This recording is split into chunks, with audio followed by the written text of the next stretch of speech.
Hey, I'm Jonas, also called Tennis Nerd, and you're listening to the Functional Tennis Podcast. Welcome to the Functional Tennis Podcast, the YouTube version. This week I chat to Jonas Eriksen. You may know him as the Tennis Nerd. He knows everything about rackets, strings and tennis gear. Has a great YouTube channel which we link to below. And this week we are running our Functional Tennis Racket of the Year. It's the third year in a row, and I thought it'd be great to get him on to talk about all the rackets and tell us what's coming out, and he explains some of the technologies used in them. It's a really interesting episode if you want to know about rackets, and yeah, I picked up a bit, and if you're picking another racket, it will definitely, help flex your mind. And also you can go and ask him questions. He's more than willing to help. And yeah, so we're going to get straight into it. And if you want to vote on your rackets, the entries are still open. You can go to our Functional Tennis Instagram account and you see the votings there. And we also got to thank Tennis Warehouse, who are sponsors of the event. They're going to be giving away the winning racket once it's over. So head over to our Instagram account. You can also head over to our functionaltennis.com website. The draw is up there. You can see it all there. You can see who beat who. And we'll also link to last year's event as well, and the year before. So briefly, it's been Wilson really strong. So let's see if that continues. But let's jump into our chat with Jonas. Hope you enjoy it. Hi, Jonas. Welcome to the Functional Tennis Podcast. How are you? I'm very good, thanks. Nice talking to you, Fabio. And I have tennis later in the afternoon, so always makes me happy, right? That is great. You can't beat a bit of tennis. But I was looking back to the episodes and I was like, have I had you on this show before? And I haven't. And I was like, God, for Jonas, you play such a pivotal role in the tennis world because you are Mr. Tennis Nerd, Mr. Racket Nerd, more specifically. I know you're branching out a little bit now, but you know everything about rackets. You're the go-to man. I know you get flooded with your hundreds of questions every week from people. And I was like, I can't believe I hadn't had you on. So yesterday, I messaged Jonas, as I do all the time, with any racket questions, and we launched our Functional Tennis Racket of the Year. It's our third year now, kindly sponsored by Tennis Warehouse Europe. And I just had some question with some rackets, and the question was, what was the difference between Rafa's Pure Aero and Alcaraz Pure Aeros? They're both Pure Aeros. I thought they were the same, just different paint jobs, and I don't know. Let's not jump into that yet. Maybe just tell us quickly a bit about yourself, and then we'll jump into that question, and we'll go through all the rackets in the competition, and you can give us your favorites, your thoughts on some of them, and some questions I have. So yeah, maybe quickly tell us a bit about you, how you got into the racket industry, and yeah, how life is. Yeah, no, it sounds fun. I got into, I played tennis since I was a kid. I did play a lot of other sports, so I did quit for a bunch of years. And when I came back into tennis, obviously tennis had changed a bit. It was maybe 10 years away from the sport, and I started testing rackets to see what racket would work. And I really found that whole process very interesting. It was super fun, testing different string setups, different tensions.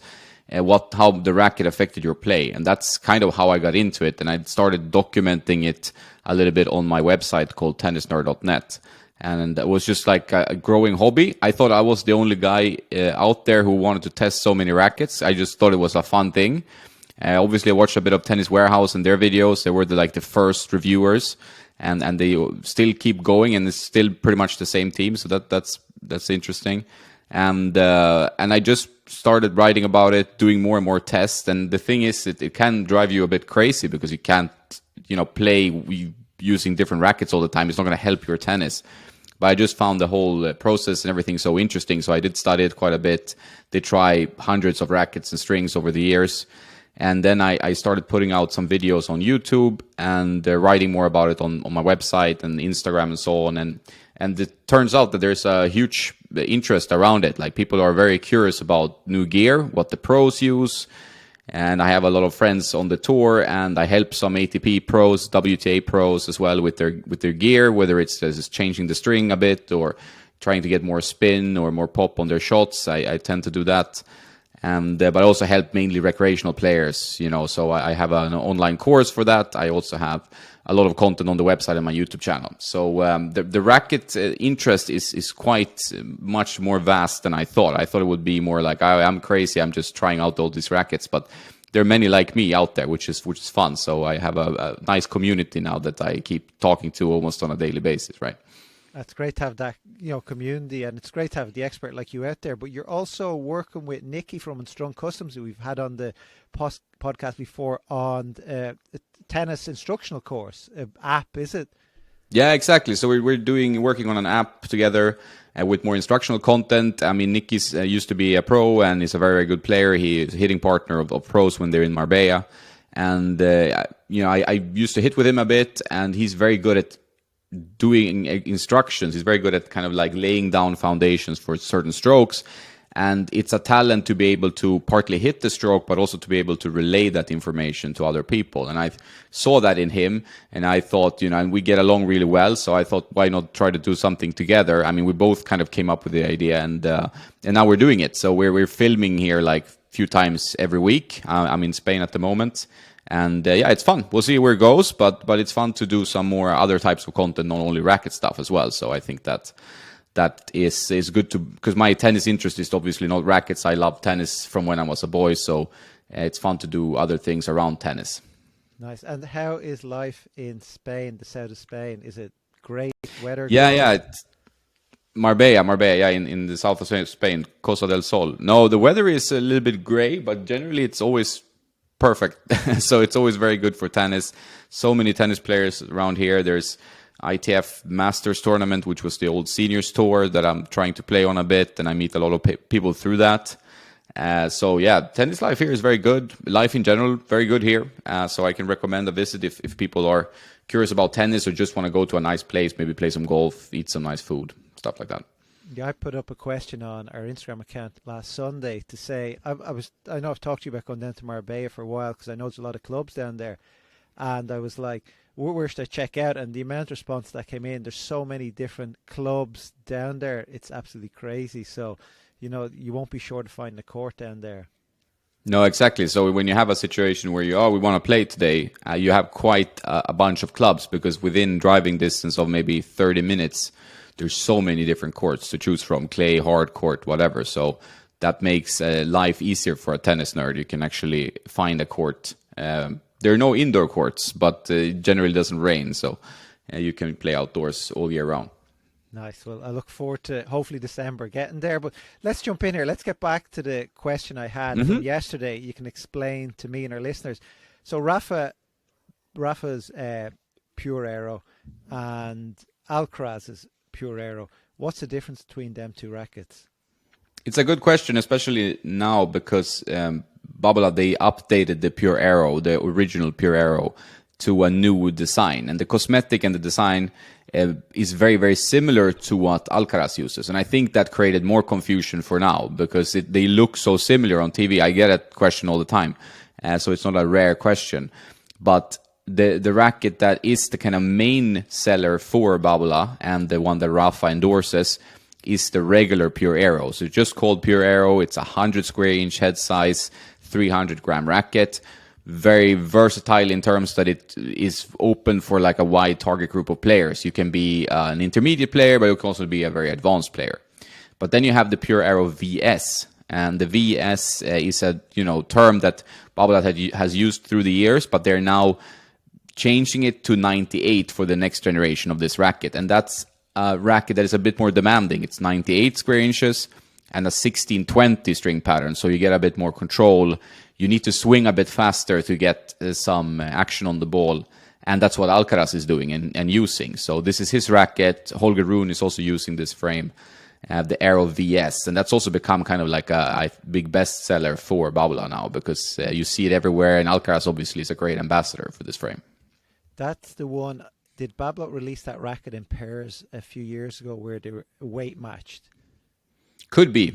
I'm not 100% sure about that, but that sounds sensible. Yeah, it's been out for a few years. They've always had, or they had the VS for a longer time, but I think this generation that was out in 2020 is the one that's been doing the best in terms of sales and also gotten the most publicity thanks to Alcaraz, for example. Yeah, before Alcaraz was on the scene, it wasn't that popular. Well, did it launch really when he came on the scene, was it? Yeah, exactly. Where it really became more popular. The previous generations, you have guys like Oger Aliassime is using that one. Jack Sock, for example, using an older version. So there are pros that like that racket, but it's been kind of in the shadows of the more popular models, which is like the Pure Drive, the Babolat Pure Aero, and the Pure Strike. So, but now this is becoming one of the most popular frames, and I see it also around here in Marbella, for example. And does anybody still use the original Pure Drive, which people absolutely love, don't they? Yeah, I think it's some pros like Fabio Fognini. I think there may be a few other guys that like that first edition. The more back in the day, they didn't have all these dampening technology, and the frames were more raw. Even the one that Rafa uses is the first edition, the original Aero Pro Drive, and that has a more raw feel. You don't have that dampening. You just feel the ball 100%. Can be a little bit more jarring on the arm in some ways. But it's also a lot more feedback. So some players love that. Some players love a more dampened feel. But you still see the first editions around. So there are pros that play with rackets that were originally like made 20 years ago. Yeah, it's crazy. And how do you deal with testing your rackets? Something I want to ask you. Because I know a few years ago when we start getting rackets here, I start testing, playing around them. We didn't ever get too many to start, but then they start rolling in. I start testing them, picked up tennis elbow. You know, between testing strings and rackets, you're testing rackets all the time, testing strings. Do you get any arm troubles? Yeah, I sometimes over the years have had, not in recent, the last 2 years, nothing. I think doing a lot of strength and conditioning in between helps. I use like this tool called the Flex Bar that I use quite a lot to strengthen forearm and stuff that can get stiff. I think that's when tennis elbow comes. Also understanding like, okay, you know, I shouldn't string this very stiff racket with a firm polyester at 55 pounds because that's going to bring about arm issues quite quickly. So it's a little bit finding the balance, going back to your original frame maybe, and it's helped. But you're not alone. There are a lot of people who play test rackets that have some arm issues, you know, whether it's a wrist or because your body never gets used to a setup. You never have that kind of muscle memory. You have to always reset your whole muscle memory, which is kind of tricky in a way. Yeah, no, good advice there. Work on the strength and conditioning work. So we put up the first round yesterday of the Racket of the Year, and the main guys, the Blades, the Pure Strikes, the Radicals, Pure Aero, Speed, they're all through to the next round. They were seeded, but there was some slaughters there. I don't know, like the Dunlops got slaughtered by the E-Zone. Tecnifibre, yeah, the V-Core Pro took down the Tecnifibre, which I find surprising. Tecnifibre do such a great job. They're the world #1 single. Well, at the time, man, with Medvedev, with ladies, doubles, but they just don't get the respect of our followers, of the tennis crowd, which is crazy. Solinco, I know they're new with their new whiteout and blackout rackets. Both those two rackets went down heavy. Yeah. And Prince also, who reintroduced some rackets. I know you've tested, you've some videos on the Princes. Tennis Warehouse sent me the Princes. I thought the Tour was a beautiful racket, but these rackets just don't have any market penetration. And will they ever have any market penetration? I think, yeah, rackets are such a difficult thing to get into for any business. Like if you don't have a built-up brand where you have endorsed players, where I think that's the main part of having racket success, is to have players on the tours playing with these rackets, whether it's WTA or ATP, but you need some high-ranking players because otherwise you don't have that visibility. But even in the case, for example, of Tecnifibre, when you have Daniil and Iga, two world #1s, not currently in Daniil's case, but they've been on the top of the game and Daniil is still there, they are using Tecnifibre rackets, but it's still going to take a long time for Tecnifibre to be a household brand. It's not something people recognize, or they don't see it around the clubs. The big Dragon's Head, Babolat, Wilson, and Yonex, those are the guys, you know, and people see them all the time. I'm not saying they're better rackets, because I don't really think they are. There are many good rackets made from smaller brands. But to actually have some market penetration is so difficult when it comes to rackets. When it comes to strings, it's a little bit faster process, a little bit easier if you create a quality string. I think Solinco did a great job when they introduced the Hyper G and the Tour Bite, so they got a pretty big following through that, because you can easily get string samples around. People try it. They're like, okay, this string it's nice to play with, gives me a bit more spin or control, whatever you're looking for. While rackets, it's a pretty big thing also to test on a racket if you're a competitive player. It's a bigger process, takes longer time getting used to it, and also it's a lot of trust built into that part of the process, because testing a new racket, playing with a new racket, If you don't trust the brand, or you're not going to be into it. So I'm not surprised at all by these results, actually. Yeah, it's maybe as well some of the smaller brands don't have the cash either to sponsor the big guys. Yeah, exactly. But so what are let's quickly talk about Solencos. You've tried them. I haven't tried them. I have an old Solenco from a few years ago, and which I didn't think was that good. But what's the whiteout and the blackout? What are those rackets like? They're good. I wasn't much of a fan of the blackout as I was of the whiteout. I thought that had a better feel to it, a better impact feel. But I do know there's some players that really like the blackout. I mean, the Bryan brothers are using a form of that, the longer version of the blackout called XTD. The whiteout is a very nice racket. I agree with you that the first Solinco racket I tried was some years back. Wasn't quite there. It wasn't like a bad racket. It's hard to say. It's usually a very personal taste.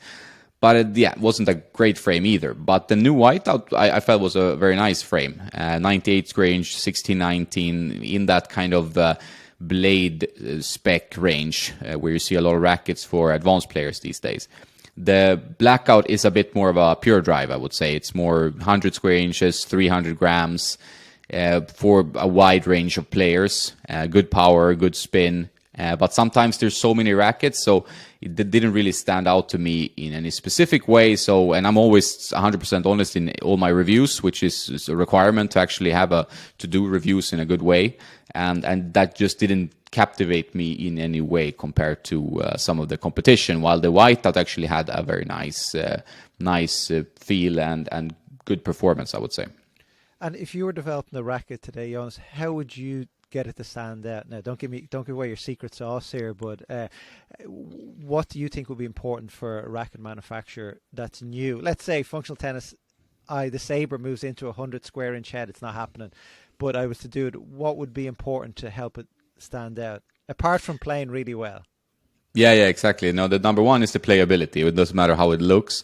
Obviously, looks these days seem to be quite important. You see some brands, when they do the updates, they mainly focus on the cosmetic. Like they need to produce a good-looking cosmetic. I mean, Wilson have done some great work on the cosmetic side of things recently with their kind of color shifting. So that's going to be important. I think arm comfort is something that the manufacturers have really understood is a big thing if you're going to make a frame that sells to the masses, because a lot of players have tennis elbow or similar problems, and they do get that usually from very stiff rackets or stiff string setups. And not always only the racket's fault, but it's obviously your technique, or if you're overplaying or if you're not taking care of yourself. But the racket being very stiff with a stiff string can have a bad impact. So I will definitely look into that, the comfort of the frame. And then I try to find something maybe a little bit in between what is out there today, because now it's very much like a 100 square inch with a pretty thick beam. So I'd maybe try to find more like a speed racket. Like Ahead did really well with their speed, which is their best seller, that they have like this lands in between a control frame and a power frame. And I think a lot of players like that. It's not too much of either side. It's very balanced. So if I would be to only produce, let's say, one model, I would probably look at something like the speed, where it's pretty balanced in many aspects of the frame. I think that's what they've done a good job. And not too much power, not too much in terms of control. So you get a little bit of everything. Nice. And how does I see the speed as a similar racket to the blade, roughly. Yeah. Maybe the blade's a little bit harder to play with, just a little bit. I could be wrong there. But how do you see the difference between the two? Yeah, the blade is 98 square inches, and you notice that it's not quite as forgiving as the speed, which is 100 square inches. So you have that bigger hitting surface, gives you more room for error and margin for error. A little bit more power on the speed. But obviously, blade is a bestseller also for a reason, because it's a very versatile frame. There's so many players on all levels using the blade. And now there's also a blade 100, which is more similar to the speed. So I think that they found that niche where it's really suitable for such a wide audience, despite it not being ultra easy to use. But players like a little bit more demanding, a little bit more control. So I think the blade and the speeds are best sellers for these brands for a reason, right? It's a bit like a race car, isn't it? To say the better driver's like a car on edge a little bit, that they can get more out of that car, right? If it's too easy to drive, then it's not, you don't get the performance out of it. So it sounds a little bit like that. Quickly, Prokennex, when I was away with you a few years ago, we were last year in Germany testing Adidas shoes, but we were talking Tennis Warehouse. I remember them telling me that their Prokennex range is actually really, really popular. But they said their sales were good in it. They were like, it was surprising, but not going by its votes on our first round. Have you tried the Prokennex racket, which would be the Seppi racket, I think? Yeah, the Seppi one, I think he uses something older. I mean, usually the thing is that the pros use something different, but under the cosmetic of the new version, because that's how you sell rackets. But he's using something more similar to the most demanding model they have. And that's a nice racket for sure. I mean, what makes Prokennex stand out is that they found a technology that is very different from the rest. Like, they have these micro beads. It was like sand pretty much moving inside the frame. So you have 4 or more different chambers inside the racket head, and they move towards the impact zone when you hit the ball. So that actually alleviates shock from your arm. When you shake the racket, it sounds like a maracas, which is a bit funny. But when you actually hit the ball, you don't have any extra sound. So it doesn't affect how you play, which could be very annoying because players are specific. But it's actually a nice playing racket. The Prokennex line, they make good rackets. Could be a little bit of an acquired taste since they have a slightly different feel, sometimes a little bit higher swing weight overall due to the chambers and the micro beads. But great frames, and that one is quite demanding, the Seppi one. But they also have a quite large array of other rackets. So and their quality products. So definitely not surprised that they're selling, since their arm friendliness is so important. Interesting. Yeah, great product, but not sexy to get the fans' votes. And also, somebody else not making it out of the first round is, as we mentioned, Tecnifibre. The new Medvedev racket, which was sent to me by Tecnifibre, thanks, is actually really nice racket. I thought it was a big improvement over any of the other rackets, and it was one I could nearly play with. I use a Radical normally, an old school Radical given to me by a ex-pro James McGee, so it's sort of my racket. It's a bit of a pro stock racket, but I thought this was actually one I could, if I had to play tomorrow, I could slot in with it, no problem. I think they've done a great job. Yeah, no, Tecnifibre frames is probably, I made a video about that on my YouTube channel, but it's probably the most improved brand, I would say. And they've really done a great job on their frames. I mean, they look fantastic. The cosmetic now, they obviously are owned by Lacoste, so they get some kind of style guide from that powerhouse in fashion. And but they also, the frames are very, very nice. And I especially like their TF40, which is their control kind of blade style frame. I think that it's an excellent racket that many should consider if they're testing rackets, and I've heard other people say the same. So they do great rackets, no joke about it. But still, to get into the market and get into people's heads that they should try them, that's not always the easiest. So I think if they keep doing this, it will take some years, but they will get there in the end if they keep working like this, because the products are good. Yeah, as far as I know, there's a lot of juniors using their products, so they're between 10 to 18, so it'll take 10 years for that to come true, and then hopefully they'll see the success. So who else we have? The Dunlops of the world, the SX and FX. Again, well, they're a powerhouse in the racket world. They've been around a long time, but their product doesn't seem to have much penetration. No, I think it's a bit strange with Dunlop, because they used to be so strong, and the same goes for Prince as well. Like, they used to be very strong. I think they made a stride in the right direction when they were partnering together. I'm not sure if Strixon bought them or how the situation is, or the owners of Strixon. And I think that was a good thing for Dunlop, because the products are better, the quality is better, they have some good materials inside it, the BASF and stuff like that makes the rackets feel nice. And I pretty much like all their lines. They have the CX for control, the FX for power, and the SX for spin. So pretty easy to remember. And they're all pretty much quality frames. Like, they have some great frames. But still, like, you need to put them in the hands of players. I do see them in the hands of many juniors and some profile players. So I think they are getting there. They're moving more through the ranks. They got Popper now as a sponsor player. from what I've seen, and they have some up and coming strong players, Miomir Kecmanovic, for example, another player. So if you have these younger guys visible on the TV screens or the streams where people watch tennis, I think there's a good chance that you actually sell more rackets, and I think they're getting there. But in a vote against a big brand like Yonex, it might be tough. Yeah. And they've Jack Draper, who is going to be really good, so that's a good push. And I do have their yellow one, the SX one. I think it's a absolutely beautiful racket. Like, it's really well constructed. Reminds me a bit of a Babolat, and I think it's really well constructed and quite nice. So yeah, exactly. No, it's a great frame, and I mean, like I said, Draper, Kecmanovic, Popperin, they sponsor in the right way with young, promising players. So, I mean, if you just keep doing things right, I think good things start to come, because there's definitely nothing wrong with the rackets. Nice. And how are Yonex looking? We have their E-Zone and I've put their V-Core Pro here, who both made it through to the next round. They're always a popular racket. Unique, but popular. Yeah, the isometric head shape, I think, is what either, lures you in or can be a detractor for some more traditional players. Like, they can't gel with that the frame is a bit more rectangular up in the hoop. It feels strange.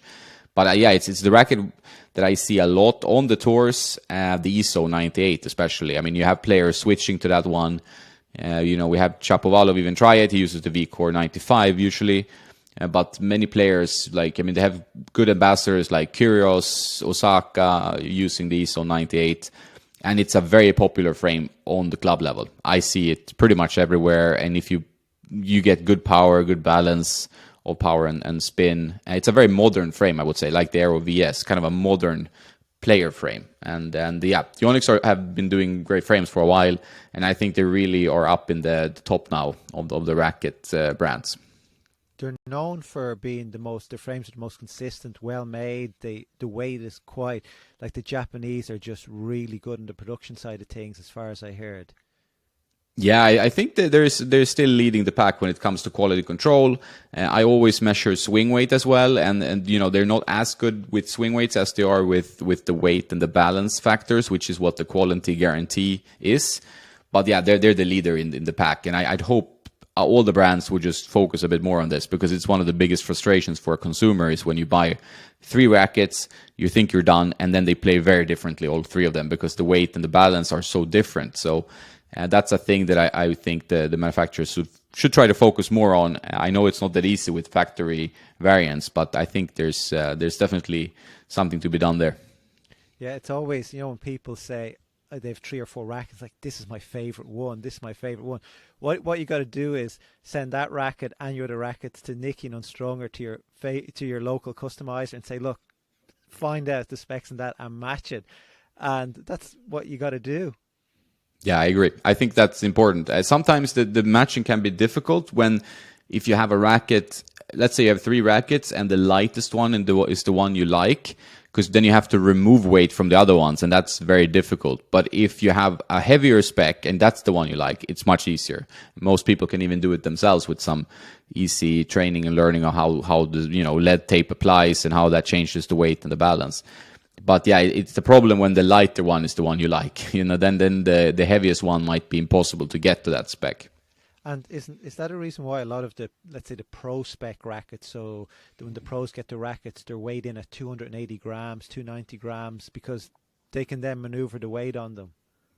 Yeah, exactly. So they get the kind of raw form of the racket very light, so that a customizer or the company that sponsors them can customize them for them. So they just have that service where they get rackets matched to a gram with the perfect balance and everything, so they don't have to think about the rackets. They already have to think about matches and winning and all that other stuff. So they just want to pick up the racket, and it should play the same over and over again, no matter what racket they use. In some cases, they still have favorites. Like, even if the rackets are matched, they might still have a favorite racket, because they're not all like perfectly the same, of course. Might be some small differences. And then when you've played with the racket a long time, the graphite fibers break down a bit, so the racket changes, becomes a bit softer, and then you might feel like, oh, this is my favorite one, because that's the one you play the most, and then the other one doesn't feel as good. So it's always that as well. Yeah, they're not all like that. I did hear David Goffin just uses whatever the retail unit, he just grabs them, uses them, doesn't care. So it's kind of funny that not every player is, let's say, anal over it. No, I mean, there are many pros that just pick up whatever, and then there are some pros that come into like the stringing room at a tournament, and he's like, "Oh, I want to use your 3-in-1 machine," which is like the way you measure swing weight, weight, and balance. And he just wants to check his frames are perfect. Otherwise, he can't play. He can't focus. The OCD, is too much. So there are all kinds of players, And then there are guys like Verdasco, for example, who loves to test new rackets and tests new rackets all the time. So he's more of like a tennis nerd type of guy. So there are all kinds, even on the tours. You see them. Nice. Okay, so next we've three left. We've the Babolat range, the Head range, and the Wilson range. We work backwards from the winners in the past. So let's go with Head, who have such an enormous range of rackets between with the speed, the radical, the gravity, the boom, and what's the other one? They just released Extreme. The Extreme. Yeah, which I got the Extreme's another racket I've been testing lately, and I think it's really, the new one's a big improvement. You have to tame it a little bit, but if you put the right string in there and the right tension, it can actually be a nice racket with easy power and plenty of spin. But I'm surprised Head don't get, Wilson always take them down, but I think the Head rackets are great. Yeah, they are. The thing with Head is that they have so many rackets, the different silos, as they call it, different lines of rackets. You mentioned, I think, pretty much all of them, like going from instinct, boom, extreme, speed, gravity, radical to prestige. So it's a big lineup. But overall, I think in the last 5 years, they've improved their frames a lot, like similar to what Tecnifibre did. But Head has gone from, starting out with this graphene material that was not liked by the racket purists in the beginning. And now they really found a way to make the rackets play a bit softer, a bit better impact feel, which is what Head was famous for back in the day. And now they have some excellent frames actually in the lineup. And it's the difficult part with Head is that there's so many, so it's hard to choose. That the choice can be a problem, and that's maybe something to think about. But they have their CPI scale, which gives you the power rating. So 1,000 would be the most powerful, and 100 would be the least powerful. So that hopefully gives some guidance to consumers whether which type of frame, where they should be in the spectrum of Head rackets. Yeah, what's the boom like? I gave it a quick go. I don't think I didn't give it enough time. I didn't really gel with it. The head shape's a bit funny, but what's your general feedback on the boom? I did like the boom. I think the impact feel is very nice. It's a softer frame. I think if you looking for something that is not supposed to be a trouble for your arm, I think the booms are great. The Boom Pro and the Boom MP, or even the lighter boom rackets. For some more advanced players, I think the string bed can be a bit erratic at times, like similar to what you get with a Wilson Clash. There's a little bit of a trampolining effect, which makes the racket more comfortable, but it also can be annoying for players that want that precision at every shot. So you hit 4 good shots, you hit the 5th one, it's also supposed to be good, but then that goes out a bit, then you have no idea why. And I think that's something that happens with some rackets that have a lot of string movement, because when the strings move a lot, you obviously have a better absorption of the impact. So I think it's a very famous way to get obviously more comfort from your racket, but it's also gonna not be so good for very advanced players that hit hard or want maximum precision on every shot. There's always some sort of compromise between comfort and control and power. But do Head have any new rackets coming out towards the end of this year, early next year? Yeah, there should be some releases early next year. I don't have exact dates, obviously, but the next rackets due an update is the Radical and the Gravity. I'm not sure exactly which order they're coming out or the dates, but early next year you should be seeing new Radicals and new Gravity with this new technology they use called Oxetic, which I think was a good thing. I think this actually improved the feel, especially of the speeds. I like the new speeds a lot because of this update. So I'm curious about those new frames. I'm the Radical user. I didn't really gel to I know I used an older one, but I didn't gel to the latest Radical for some reason. So I look forward to the next one. And so that's really exciting. The Prestige, still classic racket. They don't sell. Do they sell well? What do you reckon? No, I think it's the least selling frame. I think once you go down to these traditional rackets nowadays, when the game of tennis is definitely evolving into being more of a power sport, like it's so fast, everybody moves so dynamically. it's hard to get people interested in these frames that give you nothing for free, right? It's like all about the control and the feel of the frame. There are many racket purists out there still, but compared to the mass, I think it's tough to sell control rackets. I think any brand would tell you the same. It's like it's very difficult to get these rackets that were huge in the 2000s to do well now. Okay, and so moving on quickly to Babolat. We talked a bit about Babolat. Babolat seems to be always there. I know, what's the team using these days? He's using the latest Pure Strike, is he? Yeah, he's using the Pure Strike with some weighted up. It's not crazy spec. It's not like the heaviest racket you see on the tour. It's actually relatively manageable for a player of his caliber. And and he obviously can hit the ball as hard as anyone. So it's good racket for him. Works well for his style. And then we've the Pure Aero and the Pure Drive. What sort of players use the Pure Drive at the moment?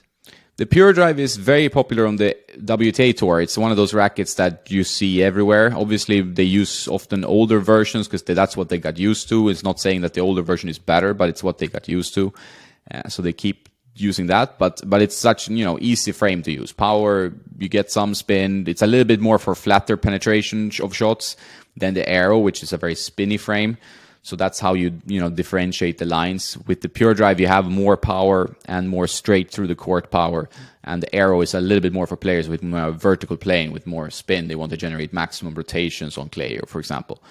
So the Pure Drive is what probably their best seller still. But with the Rafa effect, I would say the Aero should be overtaking it.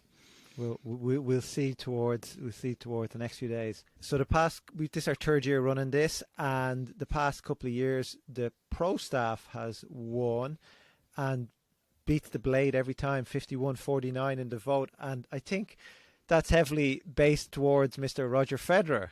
That must be a big reason, because I think it's one of the harder rackets to play with, the pro staff, and I don't think it deserves to be the best racket out there, but obviously Federer gives it the backup. What are your thoughts on the latest pro staff? Yeah, it's also, I agree with what you're saying. Like it's the Federer effect. Like without Federer, I don't think the pro staff would be doing amazingly well, because the pro staff is quite demanding frame. Like the head size is relatively small by today's standards, 97 square inches. The kind of standard model is the 315 gram, which is also a lot of weight on a frame these days. You can get the 97 light, for example. It's a little bit more maneuverable, but still you have that head size that is going to be unforgiving on off-center hits. So for me, it's surprising that it's always kind of topping lists. I think sometimes, the Federer effect, and it's kind of a traditional racket in a way. Pro staff has such an iconic heritage on the tour, and that is kind of blacked out. I think people like black frames without maybe bells and whistles. So maybe it's a little bit of a counter to more colorful ranges like from Babolat or Head or Yonex. So I think that's why it's doing well. But to me, if I would recommend frames to players, I'd 100% go over the Blade instead of the Pure Strike. I think the Blade is or the Pro Staff. I think the Blade is a more easygoing, modern, well-balanced racket than the Pro Staff. No, I agree. And how nice are the latest night range of Wilson Rackets? They're beautiful. Yeah, they're very, very nice looking. I have a Blade in the night editions. Yeah, they're nice frames, and they in the light under the lights, so the floodlights, they look even better. Nice. Yeah, I've a Pro Staff. Haven't used it yet, but it looks cosmetically beautiful. Then we have the Ultra, which is another. I think the last few releases. I know the original Ultras weren't great, but the last few releases have been amazing. When I say great, I mean they did. Remember they did the tin version of the Ultra. The non-fee version. It was sort of based on a H22 or 19. Was there an Ultra before that one? Yeah, Ultra has been around for a while. They're on the 4th generation, and Ultra is the Pure Drive of the Wilson family. So this is the power line. And now they have the version 4. It was I didn't like version 3. I was quite open with that, my review. It was a bit tinny, a bit boring impact feel. Could be potentially not so great on the elbow because there was no dampening inside the frame. This one, they've reduced the stiffness a bit and added some 45 braid, which actually makes the racket softer. So it's definitely a better frame, the Ultra 100 version 4. And I know players who look for easy power frames, light and easy to play with, should definitely consider this one because it's a much bigger improvement than I thought they would do. So, and also it looks great with the blue purple color shifting. That's beautiful. I did use the version 2 for a while. I thought it was a beautiful racket. That was a good. So I skipped the 3. So I have a 4 here again to test, but don't have time to be testing all these rackets. That's why we have you. So what else do we have at Wilson? Now, obviously, we have the Clash, which is it's a bit of a racket for, who could you say, for most players, for recreational players.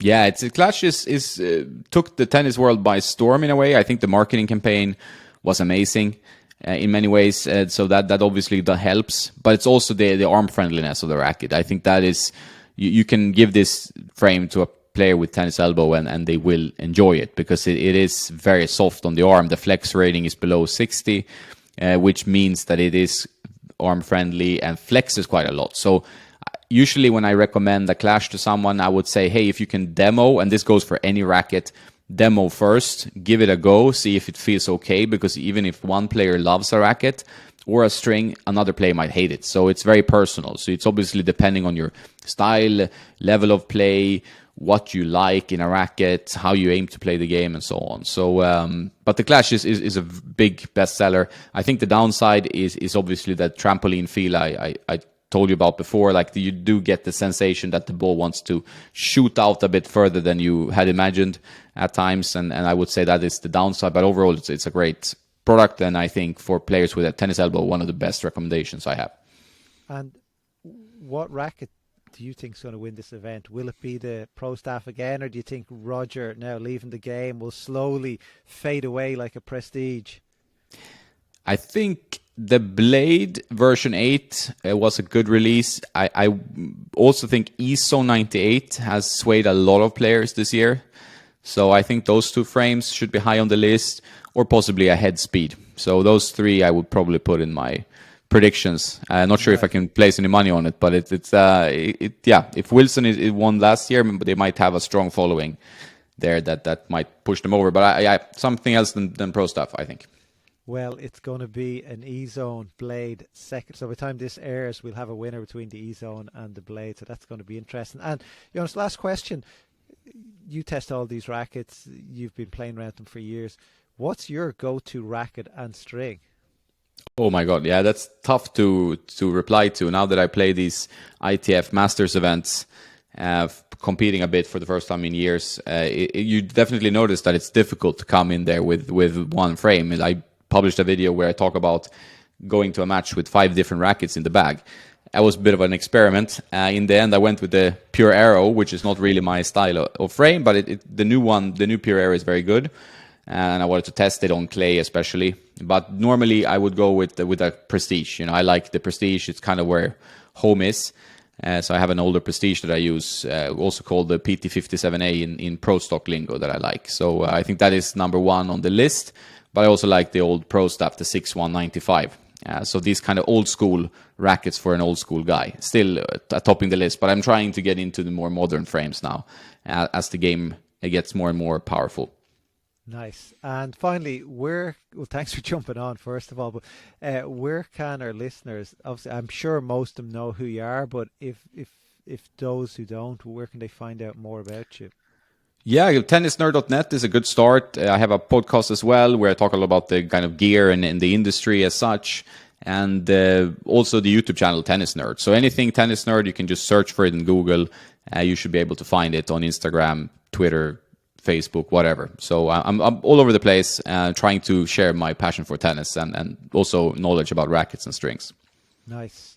Thank you very much. Thanks very much for that information, and I can't wait to see who wins this Racket of the Year. And if you haven't voted, head over to our Functional Tennis Instagram account and get voting, and we'll see who the winner is.